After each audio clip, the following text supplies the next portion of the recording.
get started. So glad you are all here today. Those of you who've been able to put your name and your role in the chat, that's helpful. Looks like we got a couple of folks to let in, and then let's get started. And there may be some more join us, and that's fine.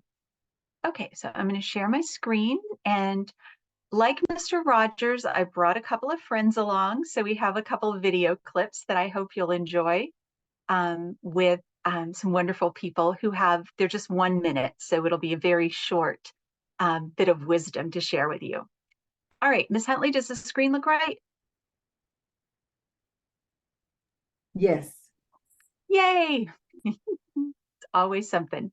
Okay, so this session is called Put Down That Screen, Put On Some Sunscreen, The Benefits of Getting Outdoors. When children play outside, when they're climbing and stretching their bodies and carrying heavy objects, they're building their big muscles. And because the body develops head down and middle out, we call that cephalocaudal proximal distal. We know that when we look at newborns, you know, how big their head is in relation to the rest of their body and how they sort of grow into that big head. But those big muscles then help us build those small muscles. And the small muscles are what we use in schoolwork for writing and drawing and tracing. But those don't get coordinated until we first coordinate those big muscles. So we need to get outside and do that. We also want to have fresh air and sunshine. There are benefits from both of those to improve our bones, to improve our immunity, our brain health, our physical health. You know, if we're breathing that same air everybody's coughing in the winter, we're going to get more germs. And so we want that fresh air, sunshine with the vitamin D. And also we know that time spent in nature reduces our stress and it boosts our mood. It regulates our appetite and our metabolism. It improves our sleep and our vision. So lots and lots of good reasons to get outside. Okay, so as we said, I'm Dr. Laura Wilhelm. I'm the Vice President of Kaplan Early Learning Company.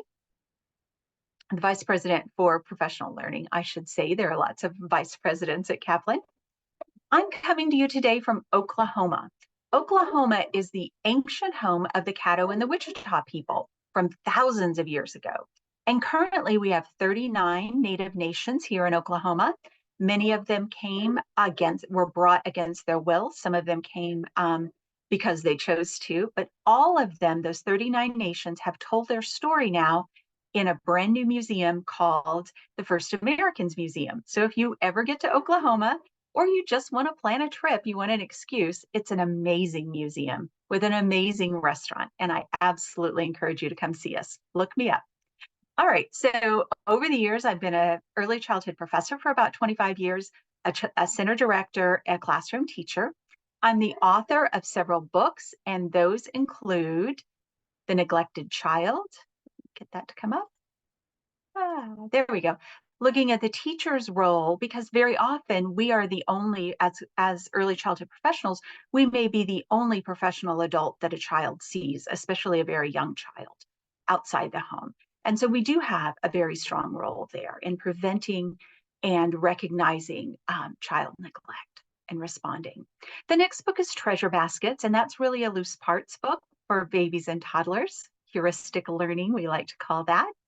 The next one is Enticing Environments for people under 3, but really it works for any age. And what I've done is just included lots and lots of photos from amazing programs from around the world with really good ideas for tiny destinations that you can incorporate into hallways or classrooms or centers. And then the new one coming out in October is called Loose Parts Alive, and it's about living loose parts, or really thinking about how we can incorporate plants and animals into our teaching, because nothing's more exciting than having an animal around, right? How are we going to get the children's attention if there's an animal in the room? All right, so as I said, like Mr. Rogers, I brought some of my friends along. So watch for a couple of real quick little 1-minute video clips with entomologist, outdoor educator Joe Rackley and Montessorian Charlotte Wood Wilson. And I was able to film them. So I love these video clips. They're now available on the Kaplan YouTube channel. I think they would be wonderful for starting a conversation, starting a staff meeting, just a little springboard. And I think you'll see what I mean when you see them. Okay, but our agenda here today, why do we need to spend more time outdoors? How do we plan enjoyable outdoor activities without breaking our budget? And what are we waiting for? So we're going to spend some time here today building plans. So you'll have an opportunity to write that down or put it in the chat, because I feel like every session you go to, you should have a new thought, an idea, something you never thought of before to make it worth your time. But also, I feel like something should change. If you leave every session exactly the same as the way you came, then it's not really worth your time to go to the professional development to attend. So I want every session you go to be transformative in some way, to make some change, either a big change or a small change, for the better and for the better of the children and families we serve. All right. Um, I feel like either your conversation or my presentation or the people that I share with you should be inspirational. And speaking of inspiring, here's my friend Charlotte. I called these PD snacks, professional development snacks, because they're really not life hacks or teaching hacks. They're just nutritious, small, useful, hopefully, snacks. And this one is thinking about that morning transition when you start your day and those children that really resist that morning, who don't want to let their parents go or they don't want to come. Maybe they're just not morning people. And so here's a little activity that can help with that. What we want to do is lower anxiety. We want to teach children routines and expectations. We want to create comforting rituals. Let's see what our friend Charlotte has to say in her adorable 8. Good morning. Here we are out in the beautiful Oklahoma sunshine today. Sometimes you will have a child that is hesitant about coming to school, that transition from home to school, and this isn't an original idea. I got this when working as a consultant for family child care homes, and this is what one lady did. She had a sign, and you can put it in the plant, or I just made one. It says, take 1 scoop of water and pour on the plant. So I'd have some water and a small scoop, and then the mom or dad would say goodbye, and the child would transition into the classroom.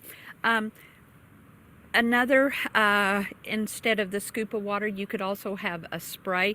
Like these ferns love to be sprayed with water, so you could have a little bottle with spray water, and they could spray it instead of that. But anyway, we just found that this was a great way to transition children into school, and it also let the parent kind of have a peek into what the child's day might be.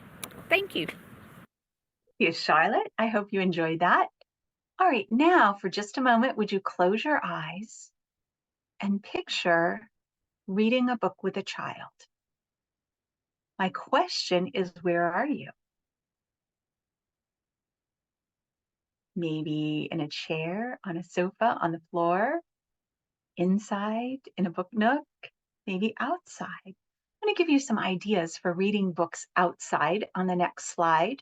But first, I just want to mention Richard Laub has a quote in one of his books of a child who said, I like to be indoors. It's where the outlets are. And I think more and more, we're all starting to feel that way, especially post-pandemic. And so in this session, I'm going to give you lots of reasons to get outside where the outlets aren't. But I also want to say it's not just an American problem.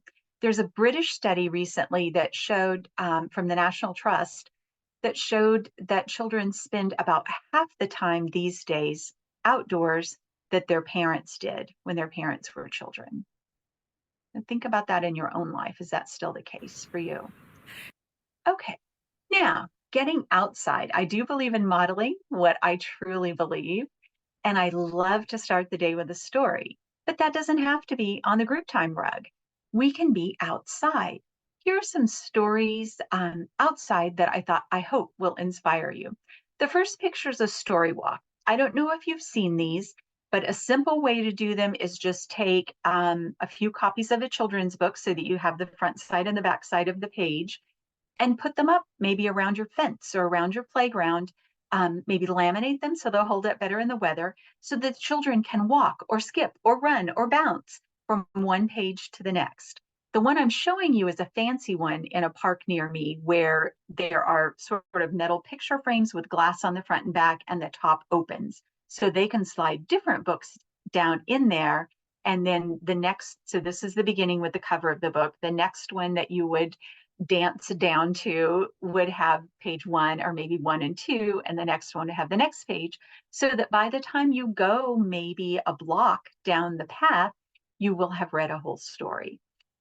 So I just love that idea. And there's a website for Storywalk with ideas of how to do that, ideas of how to get that in your community if you want the more formal kind like this in your city parks or down your sidewalks. Other good places to advocate for having more reading materials include bus stops and laundromats where children spend a lot of time waiting. Another idea is picnics for families. When I was a director, we would have a picnic and a cookout, which was an opportunity for our families to connect, because what we find is families are often isolated. Even urban families, oh, sorry about that. I was trying to let somebody in and I skipped slides. Okay, there we go. Sorry about that. Urban families can be isolated and not even know the neighbors in the next apartment. Rural families can absolutely be isolated because it might not even be walking distance to the next house. And so we want to give the families in our programs opportunities to connect, build relationships, to support each other and support each other's parenting. And so picnics are a wonderful way to do that. It's also a wonderful way to model outdoor reading. Just have some books that families can share with their children. Also, it's a wonderful time to talk about safety around water, because in that first child neglect book that I showed you that I wrote, what we found was the most child fatalities in our state over the last 20 years had to do with water, either swimming pools or lakes, and adults who were watching the children, but also mowing or also, hanging out with their friends and not really watching, not really supervising the children. So it's a wonderful time to talk about that supervision by sight and sound at all times around bodies of water. The last picture here, the outdoor book storage, this is actually in Scotland, in Stirling, up on a mountain, lots of snow, lots of horrible gray weather all year round. And yet they thought it was so important to have books outside that they have a little shed and the doors will close. Inside is a bookshelf, and you can see it's about child height, a little taller than the child you can almost see there. And that way they don't have to carry the books in and out. These are books that stay out all the time. They just close the doors after recess and open them up when the kids come out. I thought that was a wonderful idea. So I wanted to share that with you. All right. And then think about the health benefits of outdoor reading, because you're outside, you're getting the fresh air, you're getting that sunshine and vitamin D, and you're experiencing the book in a different way. If it has a bird, you might hear a bird. If it has a squirrel, you might see a squirrel. So you can make those real world connections to the book that you're reading. Okay, so now think about your program or a program you work with. If you work with many, just whichever one pops to mind. What are the barriers to outdoor play? And where do the limits come from? You might jot those down. You might put those in the chat. For example, if you've got a classroom full of babies, it's difficult to get them all outside, right? If they're not yet walking, or if you have older children who are non-walkers. And so you've got to have the arms or the strollers or the big buggies. And then you've got to have ramps or ways to get outside.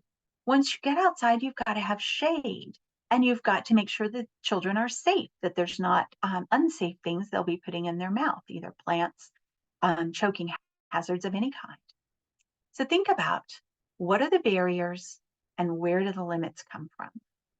Okay, I'm going to stop share for just a second and see what your answers are. All right. You can unmute and tell me, or you can put your answers in the chat.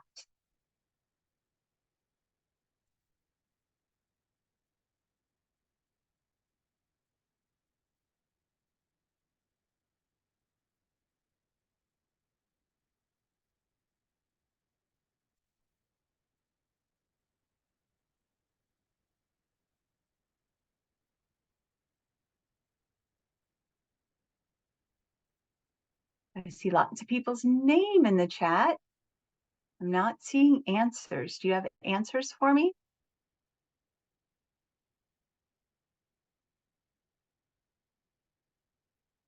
Anyone want to unmute and tell me?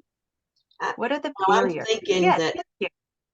this is Linda with Franklin Graham Advanced Smart Start. Just from my experience of going around, I think a lot of times is uh, it's like you said, obviously the age or what it would take, but in reality, I think a lot of people have just gotten what some of the staff are wanting more to be, I guess, what in a inside where they can control the temperature and things like Right. that. So really working with them to let them know the benefits of not only for the children, but for them as well of doing that. Because so many times I hear, well, we can't afford to do this, we can't afford to do that. And there's so many things that you can do outside that do not take a lot of money. And so I think a lot of it is just getting people back out, really, you know, uh, I think you would see us. I used to see a lot more outside, and then it seems like that the change of this child or even adult, like it's too hot, it's too cold, I'm itchy, it's bugs, whatever. But just trying to get through some of that. But now just getting back out of COVID and getting back out there doing stuff. So some of it is just kind of putting it back at the forefront, like you're doing here with this. Yeah, get back in the habit. Yeah. And Reggie said, too hot. Absolutely. In Oklahoma, I absolutely agree with that. But there are things we can do, and I'll show you some things. All right. Thank you so much for sharing with me. Let's go back to our program. Let's go back to the presentation. Okay.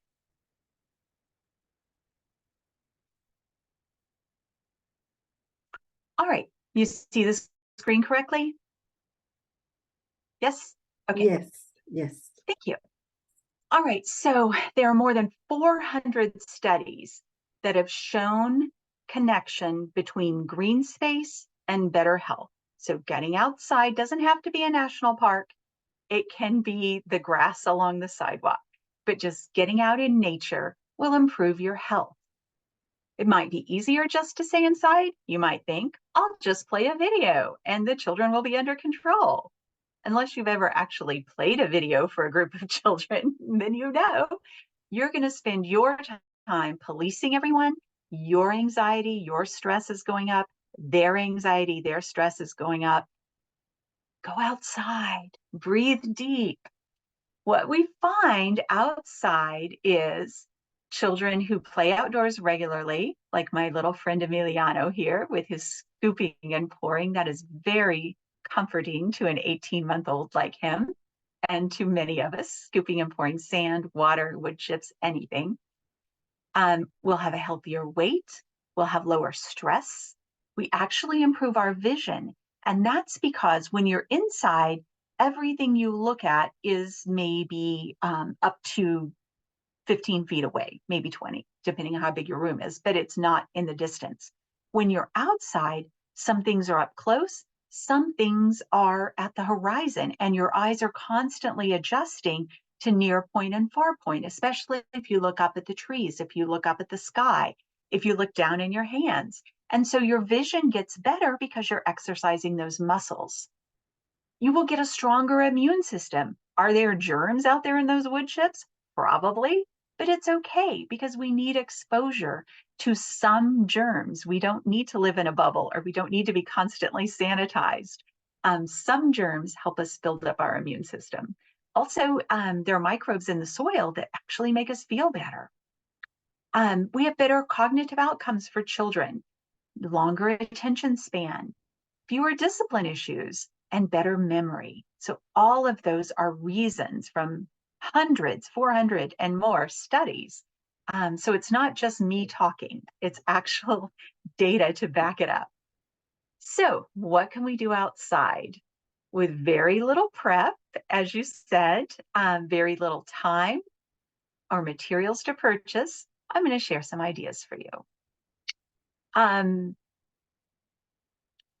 This are giant Jenga blocks, which you can buy. I've seen them at Aldi, but also you could make them just by cutting a 2x4 and sanding off the splinters.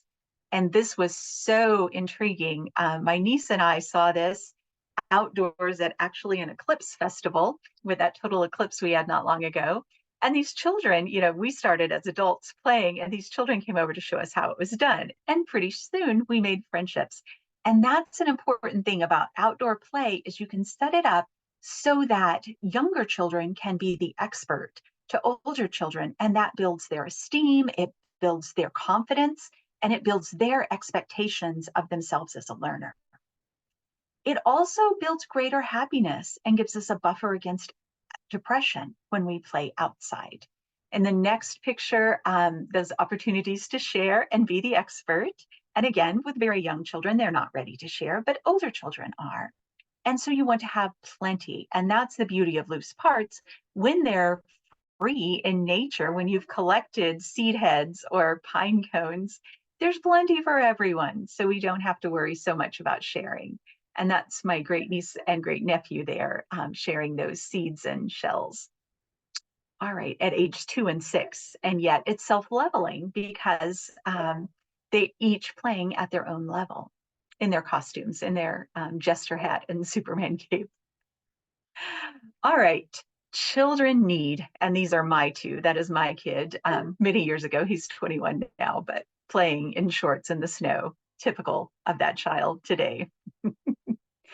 All right, so we need sunshine. Vitamin D helps our mood, helps our sleep. Exercise. Active play is the best exercise for children because they move all their muscles all the ways, where if they're playing in a team sport, it's going to be a whole lot more limited.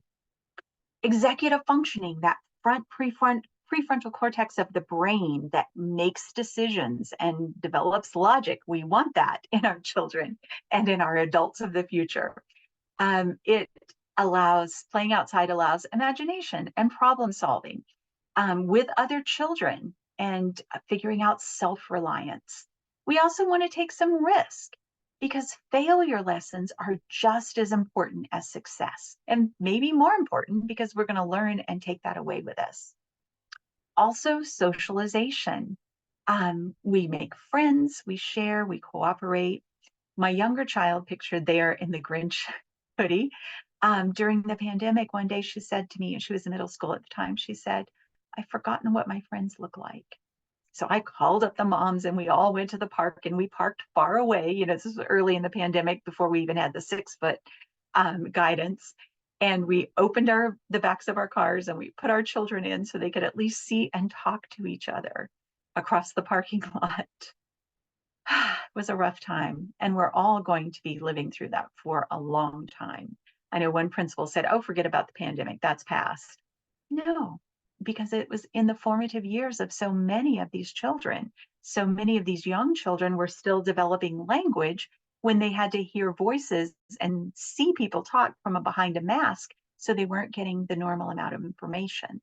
Plus all of the social issues, plus the unpredictability of when people's routines were going to change, plus the stress of all the adults trying to manage their life, their children, keep their older children on task, keep their younger children taken care of.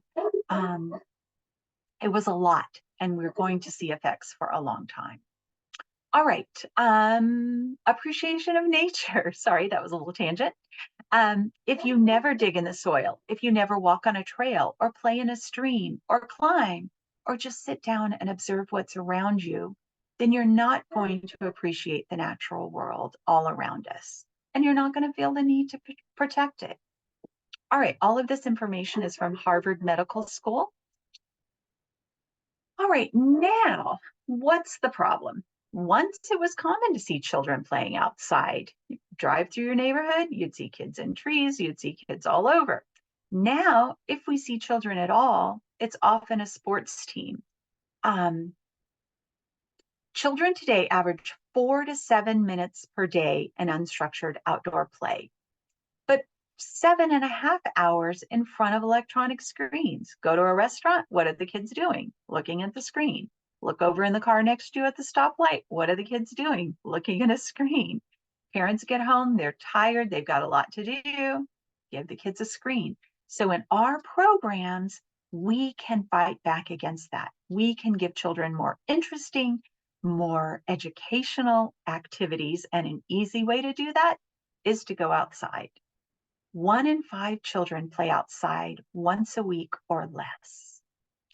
According to Psychology Today, some families report that their preschool-age children never play outside, and only 40% of public schools have designated outdoor playtime policy.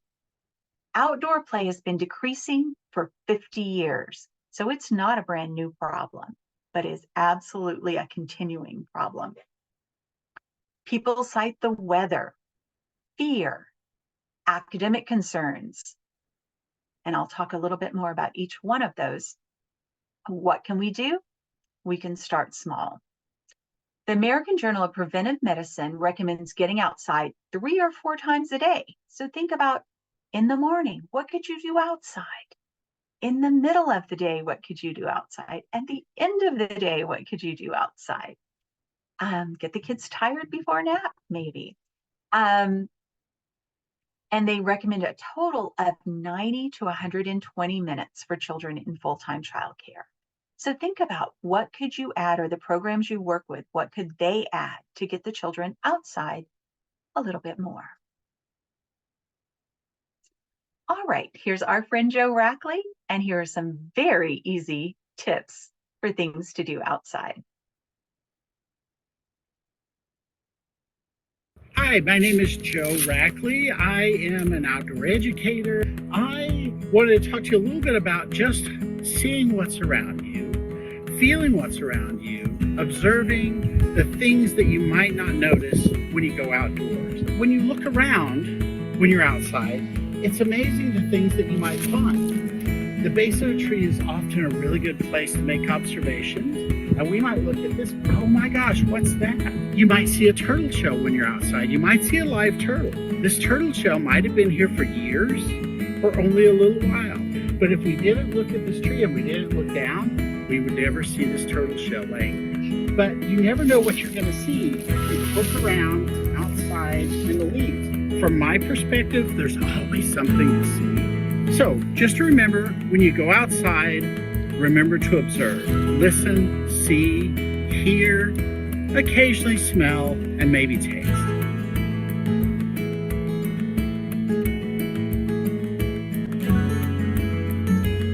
As I said, these are available on the Kaplan YouTube, and I recommend using them for starting a discussion at the beginning of a meeting, or when you're talking with folks about what they could do outside. What if they don't have a fancy playground? It's okay. There's still plenty to do. Here are a couple of preschool projects I wanted to tell you about that can go indoors and outdoors and make that connection between the two.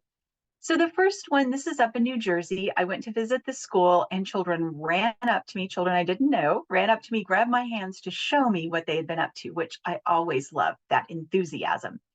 All along the window at the back of the room, the kids had each designed their own recycled bird feeder, and each day they would go out and with a little step ladder put bird food in their bird feeder, and then they could see where the birds were coming and what they might alter about their own bird feeder if they saw birds coming to other ones more often. So there's little competition. But again, that scientific idea of what's working, how can I make it better? So in the classroom, what you see here on the screen, yes, there's a screen, they're not always bad. On the screen is a live webcam. They were checking in on some baby eagles. And so they weren't all sitting there. There's not even room for them to sit there. They've got their eagle nest constructed out of their large hollow blocks. And you can see their eagle and food for the eagle. So they themselves could be eagles sitting in a giant nest. But all around the room were things they had done in their extended study of birds, and their excitement to show me what they were learning was so exciting. In the next one, I was actually walking through the hallways of a program in Tulsa, Oklahoma, one of my favorite schools. And if you ever see my books, you'll see lots of pictures from there. I overheard the children talking about mermaids. And I thought, well, that's interesting. And so I listened, and what they were saying on their school grounds, there's a dry stream, but when it rains, water flows. And so then they call it a river or a creek, and the rocks get shiny. And so they were talking about this. And one child said, I think the mermaids come, and the mermaids make the rocks shiny when there's water in the creek. And the teacher, being a very wise teacher, didn't say, there's no mermaids. That's silly. She said, how can we find out? How can we study this? And so the children began to make committees. They had been doing some sewing, some fabric and textile work, and so they wanted to make something. And so this is what they made to represent their study. But they started off with the mermaids and their ideas about mermaids. And after a while, I think the next day, the teacher reported back to me, one of the children said, whenever the rocks get shiny, when they get wet after the rain, the sun is always shining. I think we need a sun committee. So the children really did, as they were thinking and working, got around to the idea that the wet, shiny rocks shine in the sun, probably without the mermaids' help at all. But look at the beautiful art, the representation, the thinking, the language that came into play just by following the children's ideas and the teachers supporting. What do you need? What can we do? How can we find out? So I love that idea. And I love mermaids. All right, so I promised we would talk about barriers. So let's do that right now. What are we afraid of? I think fear is good. I think fear is natural and part of nature. It tells us, be careful, watch out, pay attention, which is good. So one thing is plants. When there are plants on our playground and plants on our where we walk, we want to identify them. We don't want poison ivy. Nobody wants that nasty rash. We don't want anything the children are going to eat and get sick, anything that might be toxic or poisonous to them. Luckily, we have these fancy computers where we can do plant IDs, and there's lots of plant ID apps available now. So if you know some, you can put them in the chat right now. But iNaturalist is one, and there are many others. I think Google, you can just take a picture of a plant and it will automatically identify it for you. So do check the plants, make sure they're safe for the children, and that's a way to address that concern. Cold, someone already said heat, the sun. We want to make sure we have appropriate clothing. I know here in Oklahoma, sometimes if it's 40 degrees, schools will say, we're not going out, it's too cold.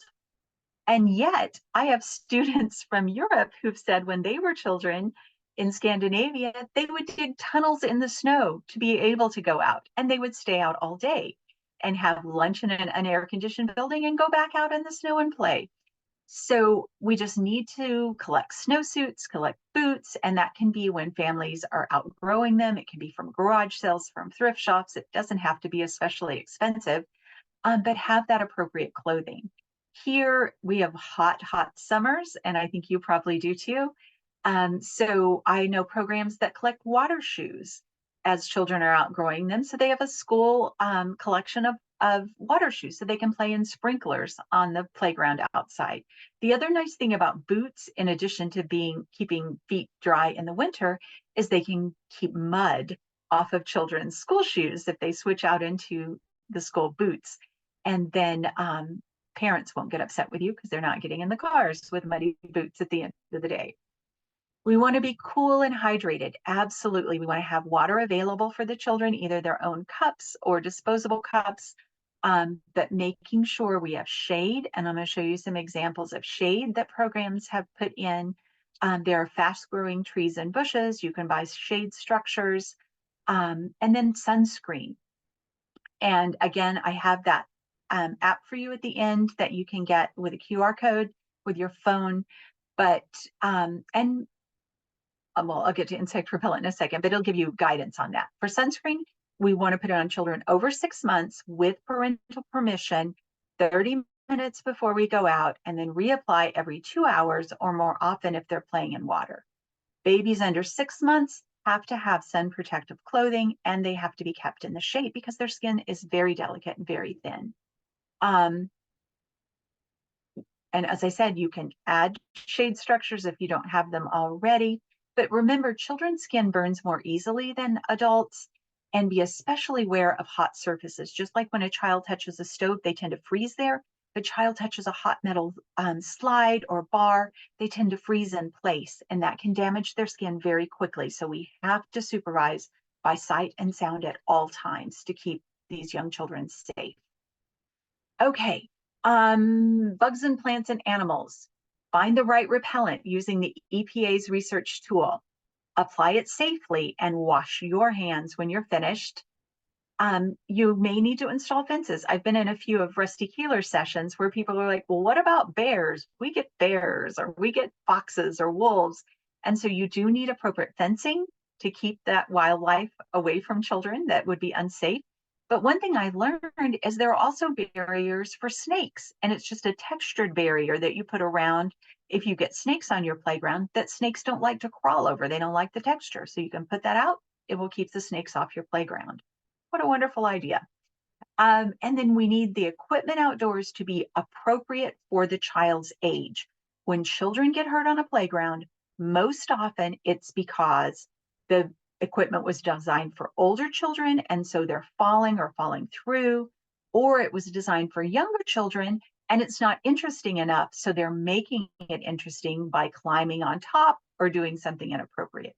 So if you have playground structures, make sure they're designed for the age of the children that are using them. Water risk, again, you don't want standing water because it doesn't take much to drown. But you can have water play with sprinklers, with water tables, with supervision. And then the impact material, whether you have sand or pea gravel or shredded plastic or wood chips, you want to make sure that you're raking that, replacing it, making sure it's the required thickness for whatever structure it's providing impact underneath, so that if the children fall, you want to make sure that the impact material is in place. All right, here's our friend Joe for the last time. Let's learn a little bit more about observing outdoors. While you're walking in the park, the tendency is to look down and to look at, but we often forget to look up. And I just want to remind you to look up. You might see a squirrel in a tree, you might see a woodpecker, or you might see a hole and you might wonder what lives there. And if you sit long enough and watch, you might actually see. So while you're walking, you may not see wildlife at all. You might not see the squirrel, but there's always evidence if you look hard.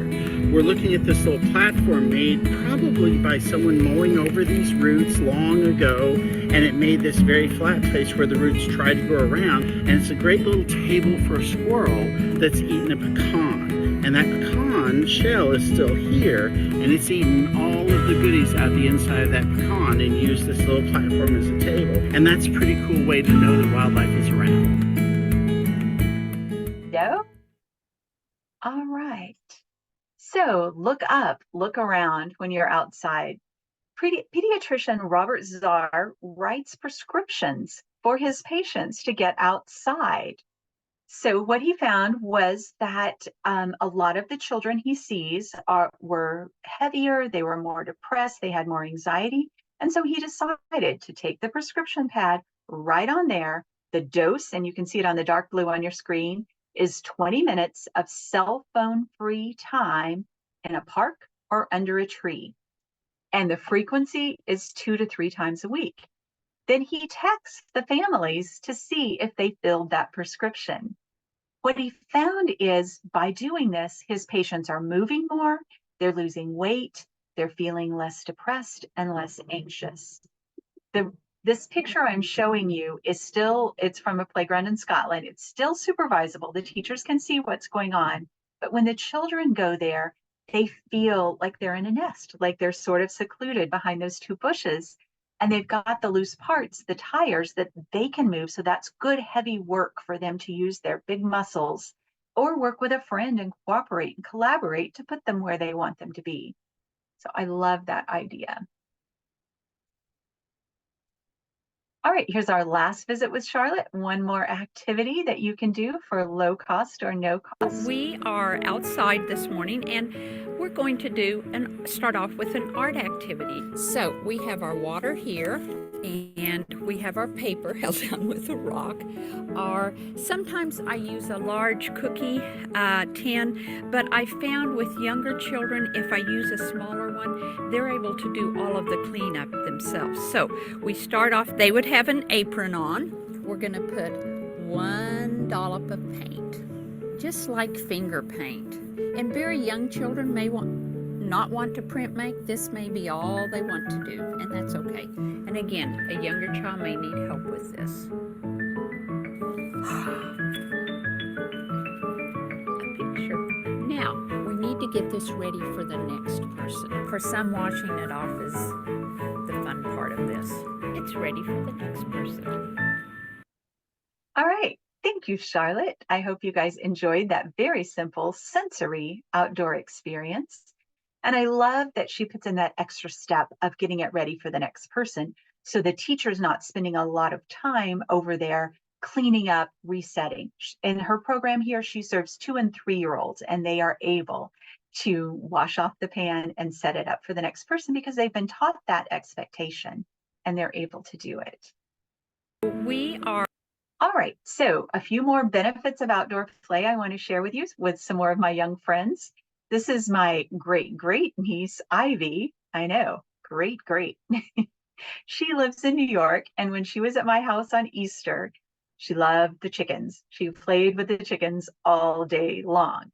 So what is she learning from chickens? Well, first of all, she's learning that big fluffy chicken is not very heavy at all. She's noticing things about the way chickens move, what they eat, how they respond. All of that is building scientific knowledge. So later when she reads about birds or chickens or other animals, she's going to have those experiences to draw on and to connect. The next picture, collaboration. Children are able to work together. This is back in Scotland. And what I love about this garden bed is the children are free to dig. There are hoes and rakes and buckets, and they can just play in the dirt. There are other garden beds where they're actually growing things, where they have seedlings, things that need to be protected. There's even a greenhouse and raised beds on this playground. But this one is just for the physical acts of gardening. And I think, what a good idea. Whoever designed that knows young children, because they know what young children want to do. And once the seedlings sprout and the adults are like, no, don't bother those, the children lose that opportunity. So I love that. Appropriate risk. I put in a picture of beautiful trees. When I was a kid, we climbed trees. Today, neighborhoods even have rules against climbing trees. But I am starting to see some programs that encourage young children to climb trees. They either have trees that are, especially child friendly, or they've put blocks or ropes or ladders, and the adults are there giving lots of supervision. What I would say to you is find your own comfort level. I'm not going to tell you to go send the kids up the trees if you're not comfortable, because somebody will get hurt. But start to ask yourself, what are the rules and who makes those rules? What are the barriers? Start to ask children, do you feel safe? Because sometimes our rules are more about us and we spend our time policing them when they don't really, there's not a real danger. So think about mitigating risk and think about cost-benefit analysis. So if we're going to have the benefit of a child using those big muscles, feeling confident, feeling strong, and then is it really worth not having that in order for, we don't want to be as safe as possible. We want to be as safe as practical. So think about those things. All right, and asking the children, do you feel safe? What can I do to help you feel safer? All right, better sleep, as my little friend's showing here. And as you know, it's hot and tiring working outside. And so the children may rest better. They may nap better. She's been busy picking berries. A friend of mine who runs, getting some storms here. A friend of mine who runs a school garden, she said even the middle schoolers, when they planted carrot seeds and they grew and they were harvesting them, some of the middle school kids were like, this looks like a real carrot. And she's like, yeah, it is a real carrot. And when the elementary kids were planting peas, they're like, this looks like the peas we eat. And just, yeah, the peas we eat are seeds. Kids aren't making those connections because they're not having those experiences. And it's easy to give them. Children are calmer and more engaged when they spend time outside, especially getting their hands in the soil. And what we're finding is children with ADHD and children on the autism spectrum are calmer outdoors and they prefer being outdoors. And so a lot of programs I've visited with are finding more ways to have more time outdoors, to build more of the activities that might happen inside, outside. So some more, oh, all right, here we go. One more things we need to do. Outside, we can collect and sort. There's all sorts of science there. Seeing what's the same, what's different, how are the textures similar and different? What about the smells? What's soft, what's hard, what's rough, what's smooth? All of that is science. Looking at those patterns. Reading is just patterns of letters. Math is just patterns of numbers. So when children have lots and lots of experiences looking for patterns in nature, they're actually building their pre-reading and math skills. Discovering bones. There, Ivy and my great nephew Andrew found a turtle shell, which I found before, but they actually found the bones inside the turtle shell, which pretty clever discovery, just on the side of the road as we were taking a walk. It wasn't in a park or a nature center at all. We can plant treasures for children. Kaplan has little specimen stones. They've got bugs or sea creatures or plants inside an acrylic river stone. You can put those out in the sand and maybe lightly bury them so that children can find them. Remember where they are, like Easter eggs. So you have to be able to find them. And then deconstruction. Sometimes deconstruction makes us nervous. But if you think about wildflowers, or if a family in your program works with flowers, they're not going to last more than a few days, and then they're going to be thrown out. So as they're starting to fade, just bring them into school. Let the kids take them apart, maybe make art with the pieces, as these children have done, I think, on contact paper there. But let them see what's inside, let them take it apart, and let them create something else. All right, one last video clip. And we do want to be safe whenever we're with eggshells. So she's going to talk about ways to clean them so that make sure there's no salmonella on the eggshell. Good morning. So we're doing some gardening activities today. We're going to crush eggshells and put them on the garden. And the eggshells actually have a lot of value in it adds some calcium and different things to your garden. Save the eggshells, wash them, set them out in the sun, maybe spray them with some vinegar and water and let them really dry, and then we would use them, and that would keep them from having any germs of salmonella or anything like that. A little glass olive oil bottle, tuna fish can, and you want to break it up as small as you can. Make the pieces really, really small. And then you would just go over to a plant, or even on the ground. It won't hurt. It will add to the, and then you clean off your space, and it's ready for the next person. I love that. You could also use a mortar and pestle or a molcajete, whatever the children are familiar with, or whatever you've got. But as she said, an empty tuna fish can and a small bottle works great. And that crushing, she said children would do that every single day. They would have to ask the families for more eggshells to keep up with that activity. It's just a choice outside. All right, so overcoming those barriers, cost and opportunities. And the picture here, this is a school I visited, a Head Start up in North Dakota. And one side is the Early Head Start and Head Start. On the other side, the gray building you see is a day center for adults with developmental disabilities. So in between, they wrote a grant for garden boxes for the adults to work with the children. And so these garden boxes, they put at various heights so the toddlers can reach, so the preschoolers can reach, for the adults who are standing, but also the adults in wheelchairs, so they can work together to grow in the garden. I love that. Think about safety, planning and supervision. You always want to be able to see the children at all times. With babies, as we said, it's all hands on deck because we need to transport them and we also need to supervise them, make sure that they're not ingesting any choking hazards, make sure we've got shade, make sure that they are safe. Materials, loose parts collections, as we've said, shells, pine cones, rocks, all the things that you saw, the seed heads, the sponges, things from around your house. Measuring cups are extremely popular, nesting sets of cups and spoons, wooden spoons, pans, pots. And then expertise. Look around your community. There may be gardening clubs. There may be scouts who need to get awards and badges who will come and help you build structures, a place to view birds, all sorts of possibilities that people want to help with. You may want to rearrange your center so the babies have easier access to getting outdoors. You might want to write grants for those ramps or for those multi-baby strollers. All right, now I want you to think about making your own plan. How can you expand something that you're already doing? What's it going to take? How can you do more? What supports do you need, or do the adults that you work with need to be able to do more outdoor things? And how will you be able to help them? Where can they find those supports? As you heard from Joe Rackley, his pedagogical stance of observation, of paying mindful attention to the information that's coming in through our senses, super easy to do. We just need to pay attention. Charlotte gave us ideas for very practical explorations, and hopefully each of those will springboard new ideas for you.